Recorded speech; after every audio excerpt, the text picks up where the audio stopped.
Welcome back to the Opportunistic Trader for September 11th, a Tuesday. I want to welcome two co-hosts today. I have Vince Lancy with me every day, and then Greg Swatke, North Hero, is joining us as well.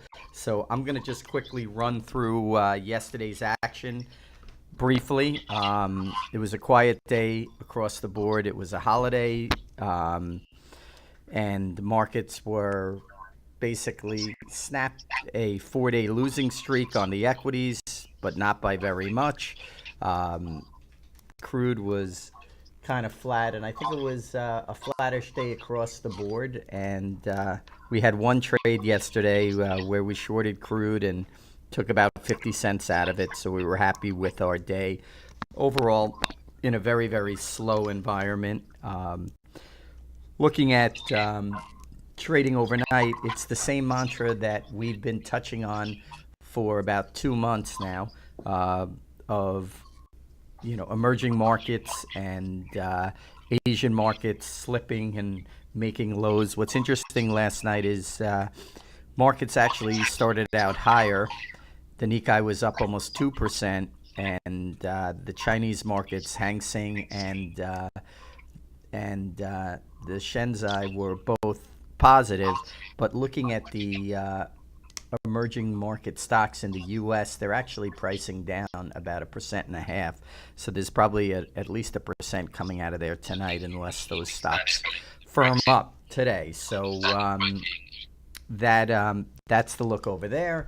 Going across Europe, those markets are down anywhere from 40 to 60 basis points, from DAX to FTSE to CAC. Looking at our markets in general, S&P is actually down on the lows of the morning, about $1 off the low at 72 even. Nasdaq's down a smooth 23. The markets, to me, feel a little bit weak on the equity front. I don't know where we stop, but the lows of last week were in the 67 handle, so I would expect to get there today. As far as bonds, they're not looking good.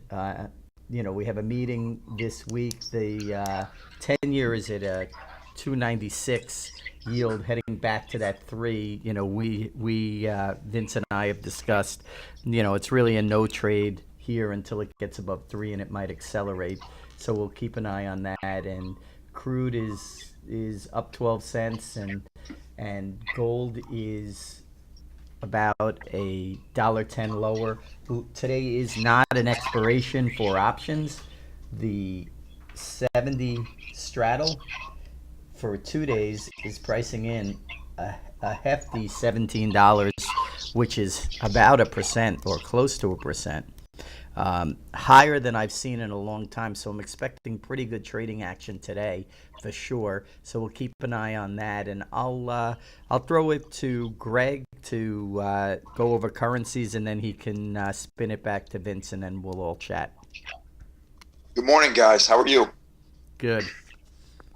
Good morning, Greg. Just as I pick up from you guys, some news just came across the tapes.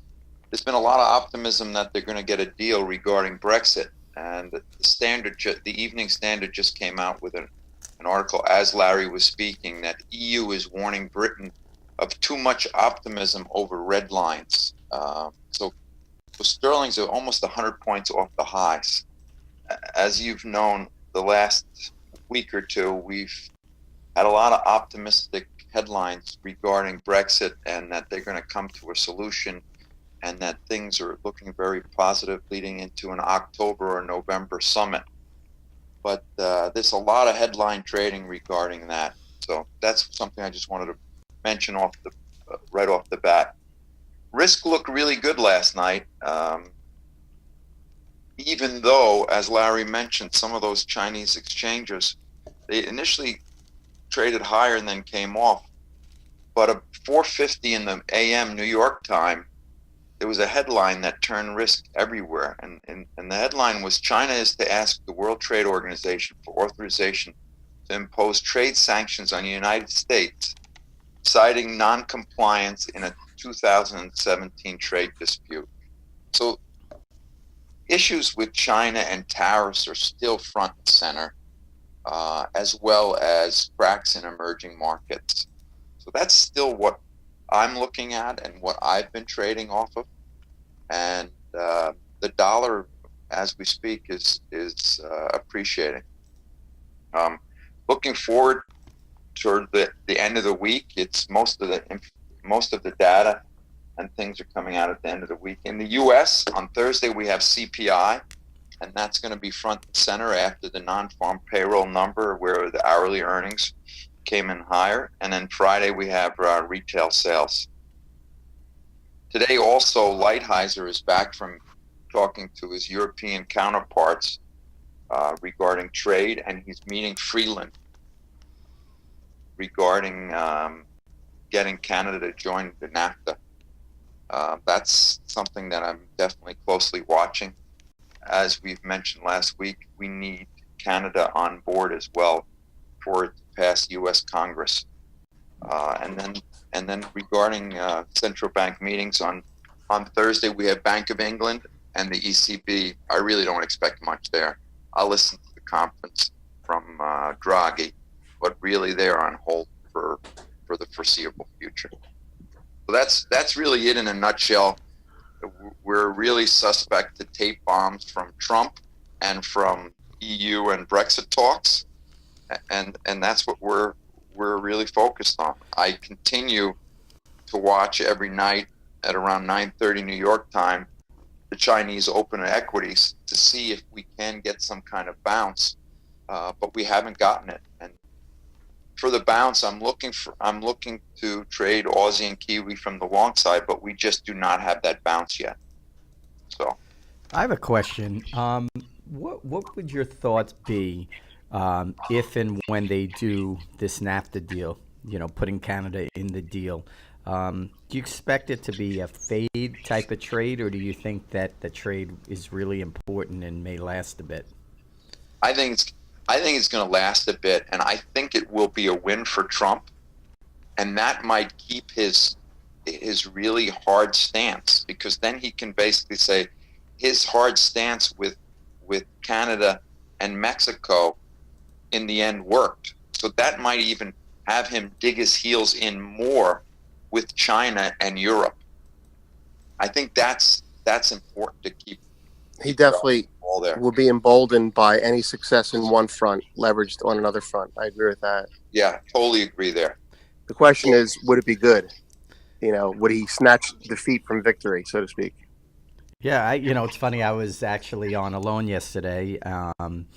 I know you were off yesterday, and I was talking and I was saying I think his biggest issue here is he's as you know, he's kind of not real, and since he's not real, he's picking a fight with pretty much every country in the world. You got to be very, very careful here, because everybody's balking at him, and they're all going to do it together, in a way, and it could lead to a little bit of trouble, I see. I mean, that's a little bit of what I see. It's funny when he didn't, Greg. I remember I was talking to you after hours, and we were waiting for the 200 billion to come on, and it never came on. The first implementation, and then on, I think it was Friday, he was on the plane, and he goes, "Oh, I'm going to do another 260 or whatever," but someone had to tell him he didn't do the first 200. So, it's just a weird, it's a weird scenario out there, and I don't know how this ends in a good manner, but that's just my thoughts. There are truly a lot of balls in the air regarding risks for the market, and with what you mentioned there, you can also throw in some geopolitical risk regarding what's going on in Syria, and Trump's really drawn a red line there, and he's encouraged by Macron and the UK as well to get them involved if any kind of chemical weapons are being used over there. Yeah, that's going to be an interesting, to see how that plays, because I know that's been popping back up, and they're saying that could be a lot more dangerous than people think, to the market. So, I guess we got to keep an eye on that as well. Right. It's just to add, if you look at Trump as a trader, he's the type to push on where he thinks stops would be, and if they aren't there, he'll go somewhere else. And I think he underestimates the eventual coordination of the globe against him, so to speak. I mean, the U.S. caught on quickly when he tried to do it on the at the Supreme Court, but now he's doing it to different countries. And while he's doing all that, and we're focused on that, something in Syria could blow up. So it's almost like what's noise and what's not is getting harder and harder to filter. Yeah, well, usually the market, from what we've seen, is the news, gets anticipated, and then when the news actually happens, the market kind of shakes it off. A la Turkey, we were really all over that I think it's been about 3 weeks now, and now you don't hear one word about it. That poor pastor is sitting and he's still not released, and nobody's doing anything. So, it's interesting. I think it's news for the moment, and, it's good for us because, that's what I think we're really good at, is parsing out all the news and figuring out, how to react quickly on it. So, it's interesting times for sure. Excuse me, Larry. Yeah, going back to, you brought up Turkey. A lot of the risk that and the sell-off of close to 40% in the currency in the last 12 months or so is a result of them not reining in inflation. And Erdogan, the president, has been going against conventional thought with reining in inflation and talking against raising rates to combat inflation. And a lot of the situation has gotten out of control because the market thinks that he no longer has in Turkey an independent central bank. So their inflation numbers came out last week and they were very, very high, and they said they might have to do something. His son-in-law now is in charge of the Treasury. So I bring it up because on Thursday, as well as Bank of England and the ECB, the Central Bank of Turkey is meeting. And they should really do something with respect to raising rates. If they don't, you will see another sell-off in the lira. What is the price of the lira? Are you looking at it now? Yeah, 6.47 is roughly where it is. It's been very quiet. I used to trade a ton of it every day, and spreads are much wider now, and it's not moving that much. But the situation is still there, and with respect to the pastor, that is definitely on the back burner, and they're waiting for that to go through the legal process. And rates. So Thursday is the day to watch that for the next big move. Oh, in Turkey, yeah. Yeah. And the fact that they're even discussing it at the same time the other banks are, I think, is not necessarily a hat tip to them working with the IMF, which Erdogan won't do. But I think Germany's having a conversation with them as a proxy, so to speak. I don't know if that's going to go well either, but the fact they're even talking about raising rates means that maybe they aren't. There's a lot more domestic trouble than even we know. It's getting back to the tape bombs. I mentioned at the start of the call how the Evening Standard came out and said that the EU was warning the UK about getting optimistic on their red lines, and as we're speaking, or as Vince was speaking, the Irish Prime Minister just came out and said they could have a Brexit deal within weeks. So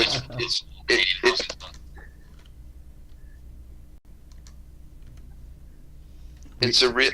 The tape bombs are incredible. It's almost like fatigue. Your comment about the lira, market fatigue from all the news. Just widen the bid ask and wait for something real or substantive to come across it. And Just, that's, as you said, I mean, bombs. we've talked about that in private forever. Yeah. The hardest thing as a trader sometimes is just to know when to sit on your hands and not overtrade. Oh yeah, Yeah. just be opportunistic and wait for the ball to look big. But that brings me to one question, Greg. Like what are you looking at here as you look at it to, you know, see something that you think is kind of, do you see anything that's like out of whack per se? For today or just in general? Just in general. It doesn't have to be for today. Just in general, what looks a little bit out of whack, or somewhere where you could frequent and make some money. For me, it's I always look at the S&P, and even though I trade it with not a big opinion, I know the money is on the short side in these markets, so I'm always leery of that. I didn't know if there was like a go-to trade, or it's more just news related. Well, I mean, obviously, given all the risks out there, the thing that looks out of whack for me, and I'm not an equity trader, I'm amazed at how the equities climb the wall of worry and have been for some time now. I don't think really the worst case scenario is price into the market. How this is going to just keep the situation with China is just going to keep getting worse. But in currencies and whatnot, if I had to pick, I think a turnaround in I'm looking for an actual bounce in Aussie and Kiwi, and I'm looking for a little bit of a bounce in some of these other markets in Asia. We haven't gotten it yet, but I'm not going to stick my hand out yet. I think there'll be opportunity there. These markets have gone down a good amount, and there's going to be a bounce and a chance to trade it from the long side too.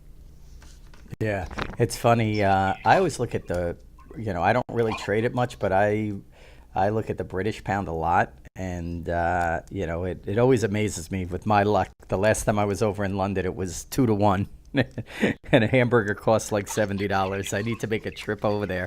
I just remember when it made the low. I think it was maybe a year ago, Thanksgiving or whatever, and it like gapped into the one. What was the low on that thing? Like 115, 117. As a result of the Brexit? Yeah, when it traded, like in 2016. Yeah, when it traded, made yeah, that I low. can pull that up. Yeah, I'm checking for you. Yeah, now. No, it went down to 118. I show 116 spot 49. Yeah, crazy move, but I think there's a lot of opportunity there, potentially, and I look at the Canadian. You have any thoughts on the Canadian dollar? Well, I'm waiting. Sure, I'm waiting for this situation, and so is the Bank of Canada, to see what gets done with Freeland and Lighthizer. Is it like around 132, or has it come into 131? I haven't followed it. It's 131.60 now. Yeah. I think if they get a deal, I think the Canadian dollar appreciate, and then you look into Bank of Canada raising rates. So everything's on hold until they figure this out. Right. So that's why I think it's so important. Well, I appreciate that. Vince, any thoughts? Excuse me, Larry. I'm going to take off. Okay. Thanks for joining us this morning. Pleasure. Good luck to you guys. I'll talk to you later in the week. All right. See you in the room. Thanks, Greg. Yeah. Hey, Vince. Hey. Back to the regular. No, that was fun. Good. I had questions, but yeah, I'll ask another time. Yeah. I'm still here, Vince, if you want to ask me whatever you want. Yeah. Here's a question for you. Do you think I was looking at the IMF's the system that they use for overvalued, undervalued? It's called REER. I couldn't tell you exactly what that means, but basically it's where their debt versus their float is, and on their measurements now, I think it's ironic. On their measurements, the lira and the Argentinian peso or pesito, whatever it is, are now oversold, and by that I mean, it doesn't mean that they're recommending us to buy it, but that coincides with when they're going to act. On the flip side, they actually have some of the emerging markets they think is overvalued relative to them. So I don't know. Do you ever look at the IMF's dot plot, so to speak, to determine if they're going to act or get involved? I personally don't. And what you mentioned, I haven't read anything about it, so I can't really comment on it. Yeah, I'll throw you a chart. It's kind of funny. I look at it. Someone was actually putting it out there to say, well, this is undervalued, buy it. And I'm looking at it and I'm saying, well, these are undervalued and the IMF wants to take action. Doesn't mean I'm going to buy them. Anyway, I'll send you the chart. All right. Thanks. All right. Take care, guys. All right. Thanks. So, no, I was wondering if you had any thoughts on gold in here or commodities in general or markets. Well, gold, I mean, just to get gold out of the way, I say that, it's hard to say it that way, but it should be gotten out of the way. Gold is behaving like an emerging market, but more tied to China than anything else.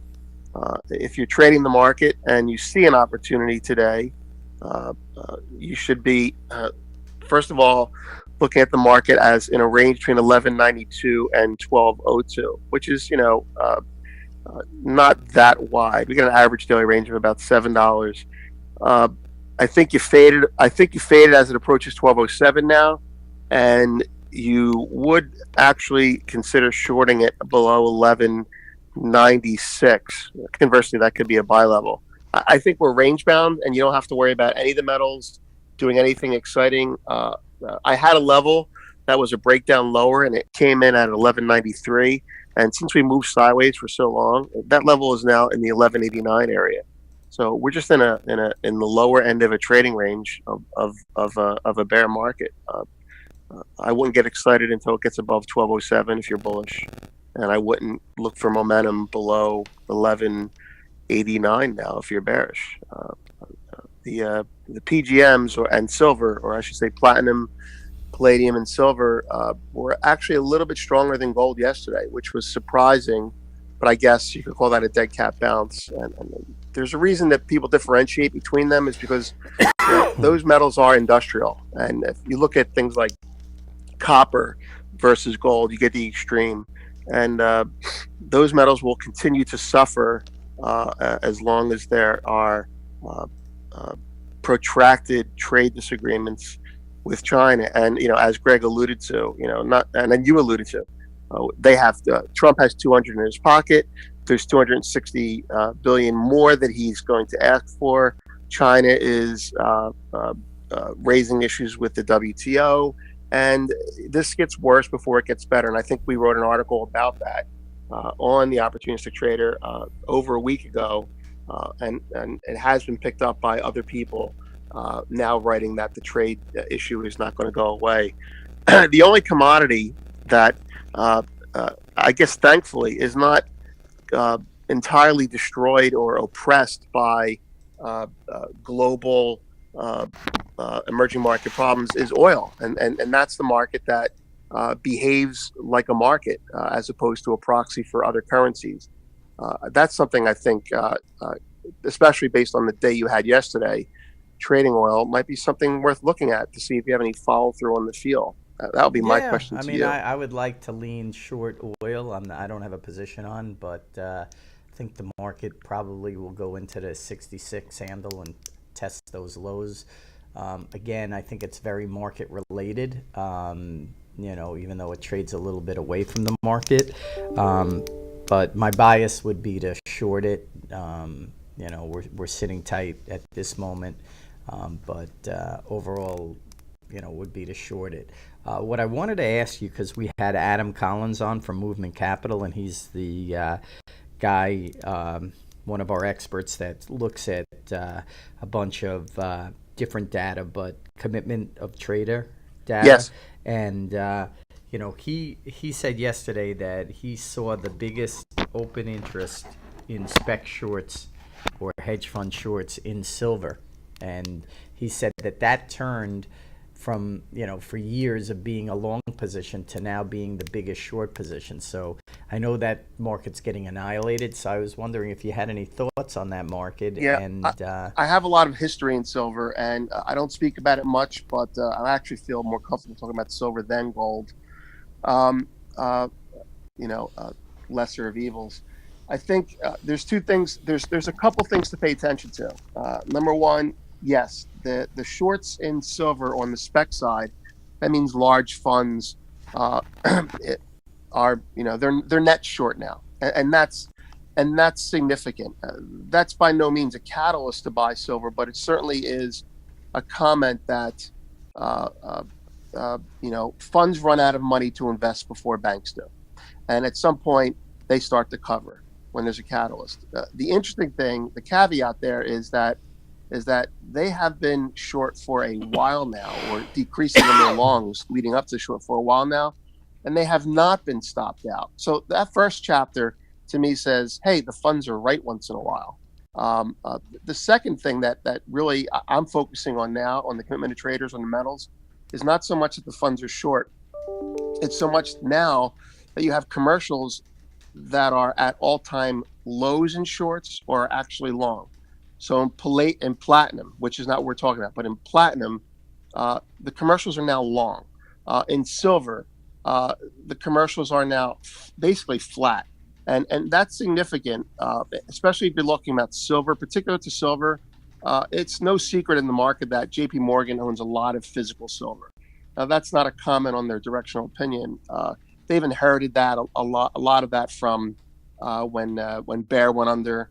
And what JP Morgan frequently does is, because they're long the silver, they will either lease it out or put futures on as a hedge for flat price risk.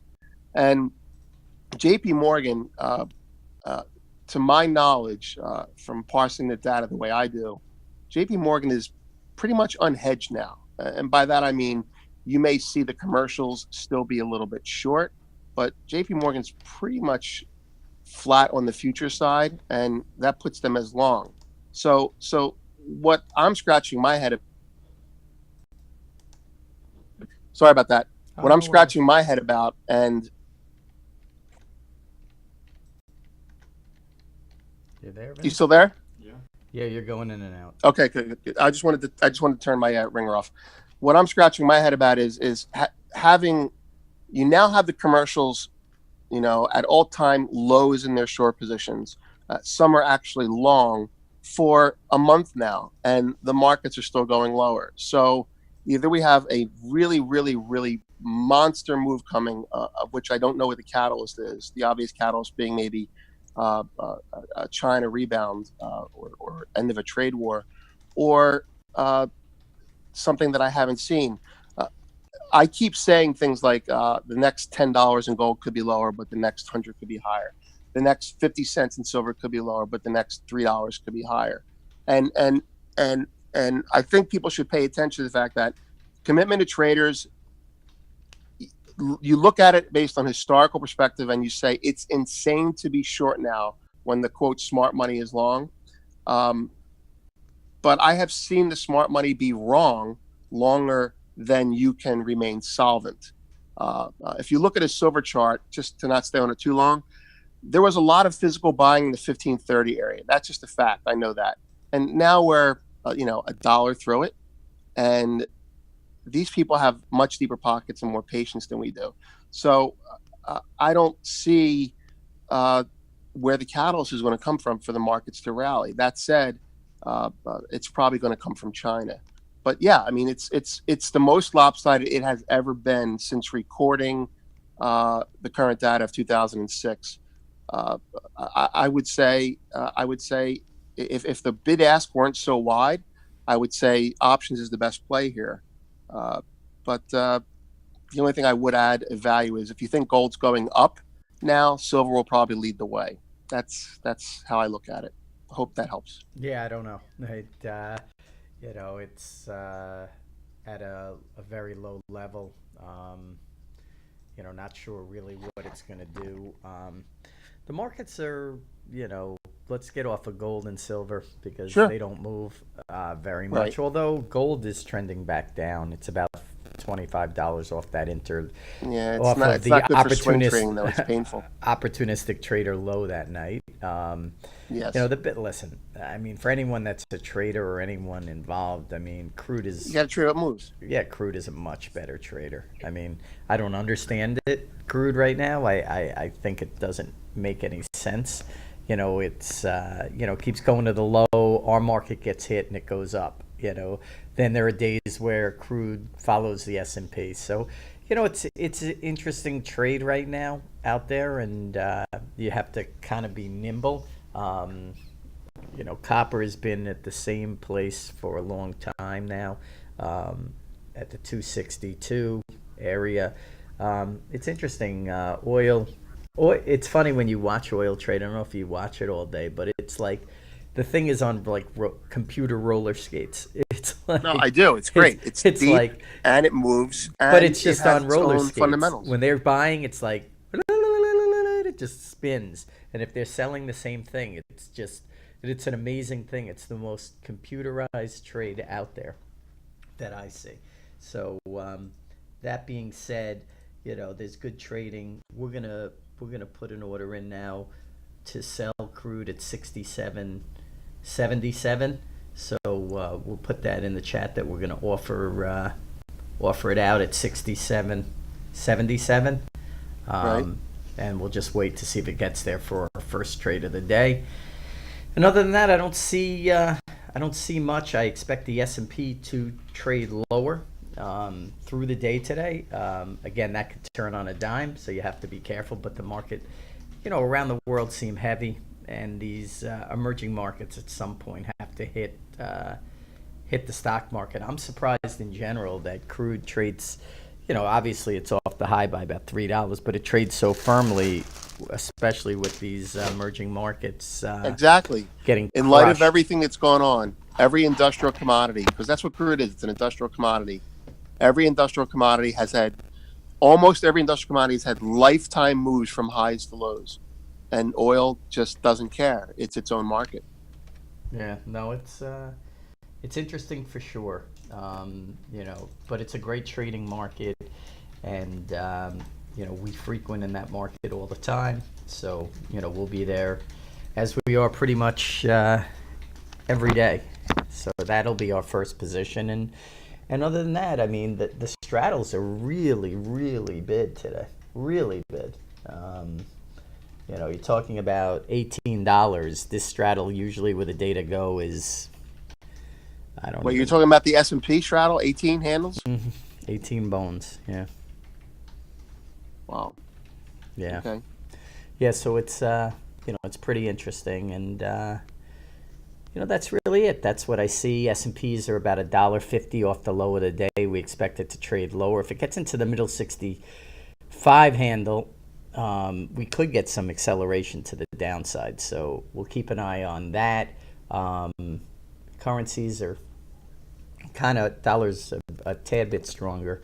Nothing crazy. And we'll have to see how the market trades. It's interesting to me. I'm watching Crude go straight up, not a lot, but straight up into an S&P making pretty much going to take the lows of the day out here in a bit. Right. And remember when they used to move as risk on? In lock. I know you have to talk to a crude fundamentalist here, but it is really its own market again, and I kind of like that.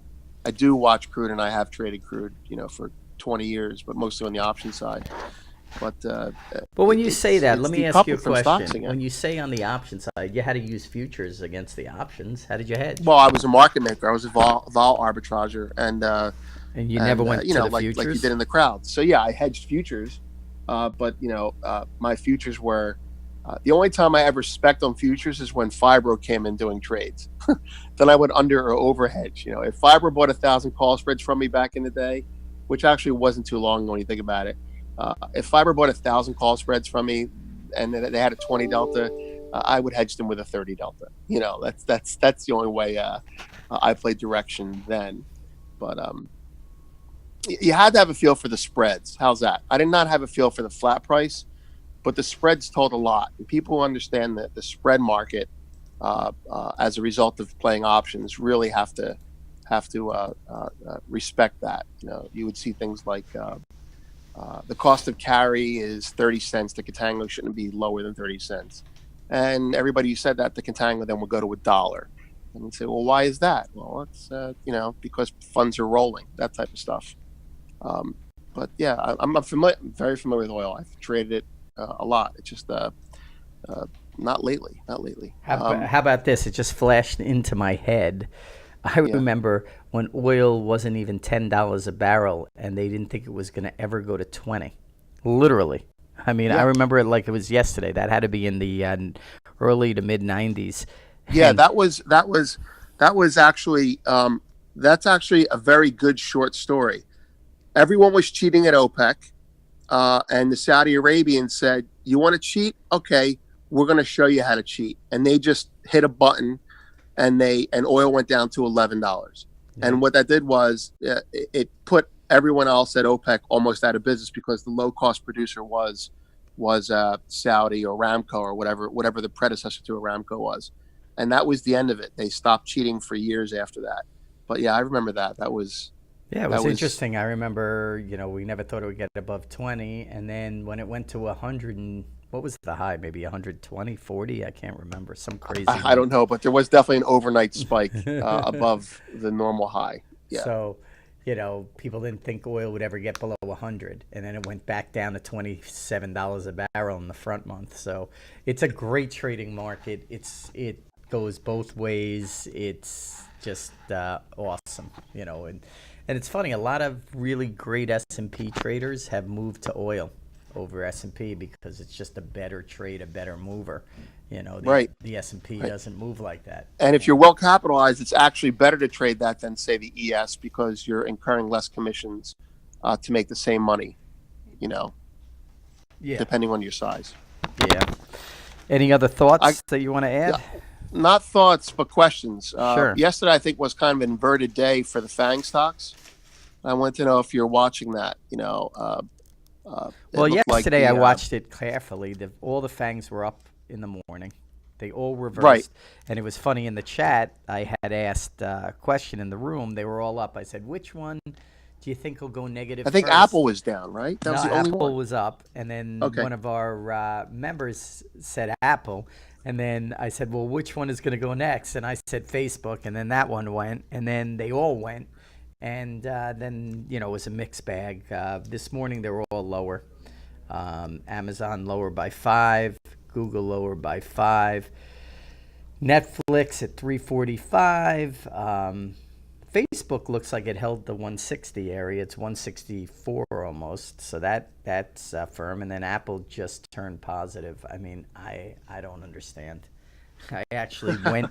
I went yesterday. But you say that all the time. You don't understand, but the reality is you don't need to understand. I know, but I'm saying you're playing intuition off of how markets react. I just don't understand the world that we live in. I mean, I'm having phone problems, with Apple, which isn't fun. And I went, and they're coming out with the new phones on Wednesday. And I went to the AT&T store, and I'm talking to the guy, and he's telling me, he said, I'm still like on an iPhone 7 or something like that. And, right. My kids are all in new technology. But that being said, I said, you know what? I'm going to pony up, put me on the list. I want one, the new one. My wife and I will get one. So the guy turned to me, and I go, well, what's going to be the difference? He's like, nothing. I'm like, how many times could these guys have no innovation? Like they've had no innovation since like the iPhone 6 or 5. But that's why I say to you, and I say that it's not really a FANG. It's not really a tech stock. It's a slower growth company now. They come up with different colors. The innovation's not there. You can trace it back to the whole. I think listen, the company's a machine. I mean, their numbers are. I mean, the amount of revenue they push through is awesome. No argument. I mean, but they are now a company. If anyone looks at fundamentals, they're a company that has a 2 to 5% revenue growth per year now. At least they're setting themselves up to be that way, as opposed to the high growth, company of 20 years ago. I mean, they're being well run. I'm not arguing with that. They're locking in market share, and now they're upselling. I just don't see them as as anything more than a large cap stock now, and that's not a negative, but yet it still trades like a potential for growth. I just see it as a more of a bellwether than anything else. Yeah, I mean, it's kind of the AT&T of our era, but it was just interesting to me because I was so hyped up to get the new phone, and the guy's like, "Oh yeah, maybe they'll have it in a cool color." I'm like, "Great." Exactly. They're talking like, about colors now. Exactly. I mean, they don't have any technology, which is shocking to me. That's Yeah. Like. But they are coming out with an upsell. Be ready for this, Lara. They're coming out with. They have a phone that they haven't released yet. It's like their best of the best. They're coming out with like their Lexus soon. It's going to be edge to edge screen, which they already have out, but there's going to be other things in it. So you're going to be upsold on that soon. I think they're they're creating segments within their product now. Yeah. So I'm a good sucker. So it's easy to sell me. So. We'll see on Apple, and Tesla yesterday had a big up day for it, but it's giving back a lot of it this morning. It's down 3%. Pre-market, the one that I've been trading forever is Micron Technologies is coming into a low area, and really, I mean, our markets should be significantly lower basis these other markets. And it's funny, I was reading a little bit this morning, and Ray Dalio actually came out with a comment which is very interesting to me. It looked like he's very bearish, so it'll be interesting to see how that plays out. He's very bearish right now. So he's got shorts he wants to cover? I'm sorry, I'm being a little bit I don't think skeptical. I mean, he can't move his book like that. No, that's true. He's freaking humongous. That's true. But no, he's not like Gunlock. Gunlock is the opposite. Whatever he says, he's doing the opposite. But and then you never hear from him again, which I love. One comment about Twitter and the FANGs. People that are using Twitter are starting. There's a consistent complaint coming in now, and it started before, and it's continuing after the hearings. And I want you to be aware of this, not as something, if you want to, as a user of Twitter, not necessarily, on the trade, but what's happening now is a term called throttling. They need to monetize their product better, and this is going to affect you as a user. And I say this as someone who is moving away from Twitter. What they're doing is they're going to start changing your main timeline to be less chronological and more weighted by people that are already using it. So you will start seeing, in almost an advertising fashion, you'll start seeing the most popular at the top of your timeline as opposed to the most recent. And then from there, I know this from experience, and I just saw the first advertisement for it. They're going to start sending out people. Look in your email box. You'll probably find very soon an email saying, "Hey, do you want your tweet not just promoted, but it'll get more pings?" It's called bumping when you're on eBay or something like that. But what you're looking at now is you're looking at Twitter changing its model from a real-time feed, which is what everyone has come to love and enjoy, to throttling. And throttling means slowing down those people who do not pay more. It's kind of like if Larry and I had competing websites, Larry's widgets and Vince's widgets, and you were on Comcast getting your signal, and they went to Larry and said, "Larry, pay us some money and we'll make sure your site loads faster." This is what's happening in Twitter now, and it's a shame because I thought Jack was doing well in his speech to the congressional hearing, but after that, I see throttling. I see advertisements to make more revenue. Maybe good for the stock, but I think it's bad for the product. And I think they're putting themselves in a position that Facebook has for different reasons. Just be aware of that if your Twitter feed starts to get a little bit wonky. Yeah, I don't really know much about that. I've been actually a member of Twitter for 2 months. And in the last 2 months, I think everything changed on Twitter. We can't even we're barely able to send tweets and say. I mean, it's just, exactly. it's And very crazy. this is a self promotion. Let me be clear about that. What I'm saying about Twitter is true, and it is observable, and it's conjecture, but you have to look into it. And I say that because this is self promotion. You don't have those problems if you're on our chat. Period. It's real time. It is what it is. There's no promotion. I like that plug, Vince. That was very Well, subtle. it's I say that because if we were, this is what I would say to you off air, Larry. Your timing for this is great. Aside from the content, you're going to have, if you look at what's happening in the FANG sphere, Facebook has lost millennials, especially conservative millennials. Surprised you don't have a Fox book. Twitter is in the process of picking and choosing who they want on there, which is the censorship aspect. And they can do that. I'm not saying they can't, but at the same time, they're now going to let people get better visibility based on what they pay. I'm saying this is not free market stuff. And the free market cure is competing platforms. And it's very easy for me to bring Twitter's content to Opportunistic Trader. All I got to do is copy and paste it.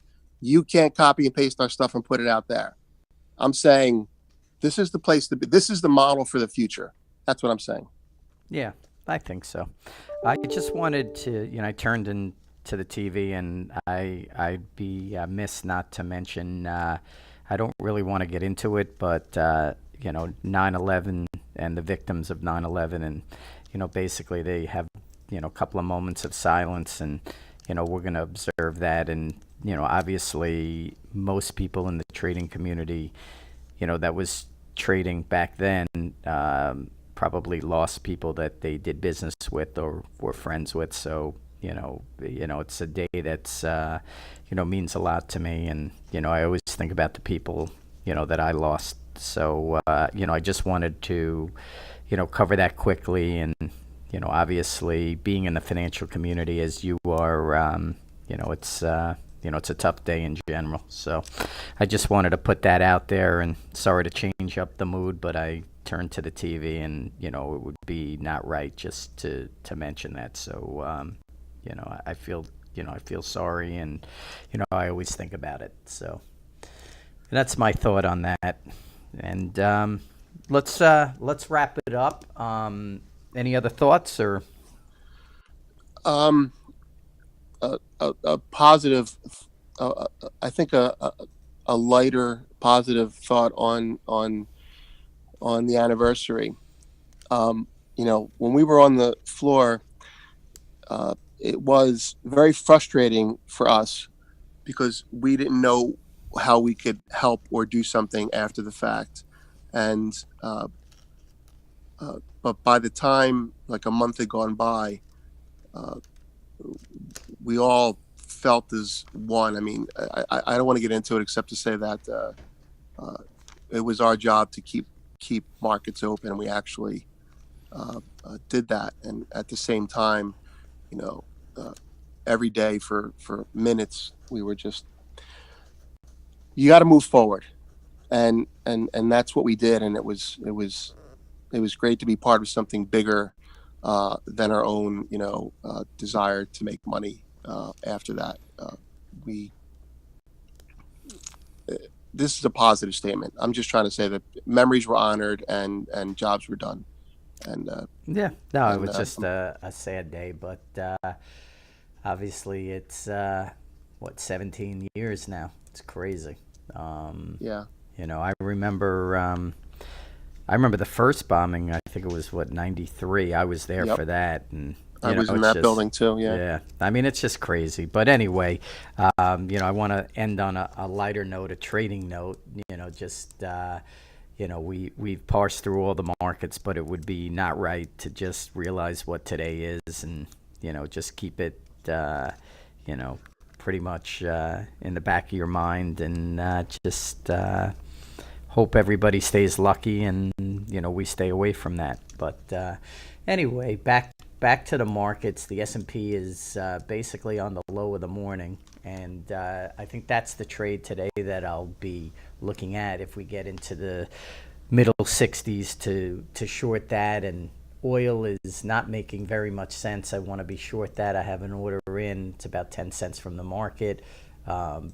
And that's all I see. FANGs are all down. The market looks heavy.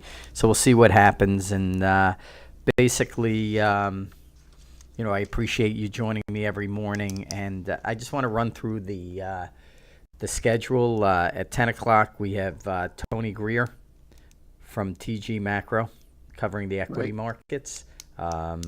I'm interested to hear from him.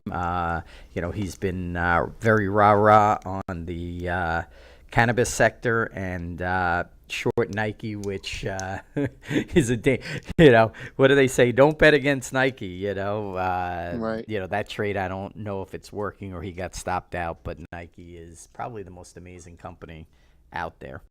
They're marketing geniuses, how they played that. I don't know did you see the commercial? I don't know did you? I've seen the commercial, not where it's supposed to be seen. I've seen it, on YouTube, and it is amazing. I don't know what they're doing. I don't know what they're thinking, but I'll tell you what, they are seen. certainly getting a lot of publicity, and I think their sales are up. I thought it was the best commercial I've ever seen. I thought it was amazing. I mean, they can't run that in long form because it's minutes and minutes, but I mean, the full commercial is awesome. I mean, it's awesome. The long form commercial definitely wraps it, I think, in the proper context. I just thought it was so moving and so real. I loved it. But, that's just me. So it'll be interesting to see what he has to say. And then I'm going to come on. It says at 11, but I think I'm going to have to push that to 2 because I actually have a meeting at 11. And then I'm not going to believe it until I see it because he's canceled on us 1 or 2 times already. But I have Jay Collins, who was my S&P floor broker going back into the early 90s all the way through middle probably 2015, 16, even into 17. So he's been with me for 25 years, and believe it or not, he could tell you. He better not tell all the stories because it was bad. It was bad 20 years ago. You did not want to be. You did not want to be my broker. Actually, you did want to be my broker. Right, but you wanted to have someone else on the phone with the customer. Exactly. I know, and I know. Who is it? It's Larry. Take his order. I'm busy. I know the feeling. Oh my God. So, it's funny looking back on those days. It's just an amazing, amazing thing how the whole thing worked. And, we've discussed it both online and offline, but unless you live that era, and what's really kind of sad, and actually I'm not going to use the word pathetic, but I will, pathetic, is all of these other people that are parsing out information and whatever. I look at it and they're like, oh, I have 4 years experience. I made $300,000. I mean, Right. it's like they don't even understand it. And the funny thing is they've never seen a down tape in their life. And people are going to get killed if this market turns because everybody is so used to buying the dip, and it's going to be interesting. But anyway, that's a sidetrack. Jay is an awesome guy, has unbelievable knowledge on options in S&Ps. He's probably one of the largest filling brokers on the floor. So it'll be interesting. I think he's going to talk about what's going on now down there and the changes from the old days to now. And, hopefully he doesn't tell a lot of bad stories about me because there were some really bad ones. But I was always honorable. He could say a lot of things. Right. I always did the right thing and stood up to my trades, not saying anyone down there did. But overall, it'll be interesting to hear from him. And then at 1 o'clock, we have Joe Vaklovic speaking on the grain market, on the ags, and in general, what's going on in that space. And I have to say, our team is getting really well bonded, and our information is really good in the marketplace, and we cover a number of different markets. And, I think that just by listening to these webinars, I think they're insightful and educational, and I believe that it's really adding value to the marketplace, and that's my goal here, really, is to have the ability to help people learn and hopefully help people, navigate the marketplace and be able to have a leg up over someone else that's doing it. And that's just for me. And overall, that's all I got to say. I'm finished, Vince. If you have anything to add, feel free. Otherwise, I'll see you in the chat. And I wish everybody a great trading day. As I get off the air, the S&P is actually trading on the low tick of the day. What's interesting is we're about 3 minutes to 9, and usually at 9 o'clock, these algos have to, I guess whatever. I don't know. They literally switch on at 9 o'clock. Somebody hits a button and then goes to the bathroom, and then the market moves. Right. I think that they have to, recalibrate at 9 o'clock. So maybe we'll make a lower low at 9 and hit some stops in here. Again, oil is positive. I don't understand why, but maybe that trade is the better short. But maybe it's not, because if you're a regression trader, it's the better short. If you're a momentum trader, it's the worst short. It's, right. Well, that's a matter the thing. of you don't know where you get out. No, but listen, you could look at it two ways, and it's interesting that you just brought that up. But literally, you could look at oil as the best long on the board because it's up. I mean, it's only up 7 cents, but it's not down in a market that's on the low tick. So if the market rallies $2, is oil going to rally? I don't think so. I think oil is basically going to take a leg lower here. Again, I'm not 100% sure of that, but you could look at it both ways. That's what makes it very difficult. Oil should be 50 lower right now, not 3 higher. Right, and there are so many things that affect it. Look, I mean, we could talk another hour about this, but whether it's real or imagined, people look at the weather. You have the hurricane risk and the Middle East, and so where's the hurricane risk in North Carolina? Well, you know what I mean. There's all these other people are mapping. Well, I'm talking about headlines. I'm not talking about facts. Well, I gotta just add this. I'm gonna be in New York this weekend, so there's a possibility it might swing up there because I usually get hit by that stuff. So we're on standby whether or not we're going, but hopefully it stays a little bit south, and we get the weekend in, and hopefully it doesn't turn too bad for the people that get hit. Yeah, and that's it. So I'll be back potentially, depending on if we move pre-opening, which is in a half an hour. We're about 9 o'clock. Joe Vaklovic is going to come on and give a morning update on the ag sector as we get off here. And Vince, thank you for joining me, and I will see you in the chat. Stay with us, everyone. Thank you. See Thanks, you, Larry. Vince. Take care. Bye-bye.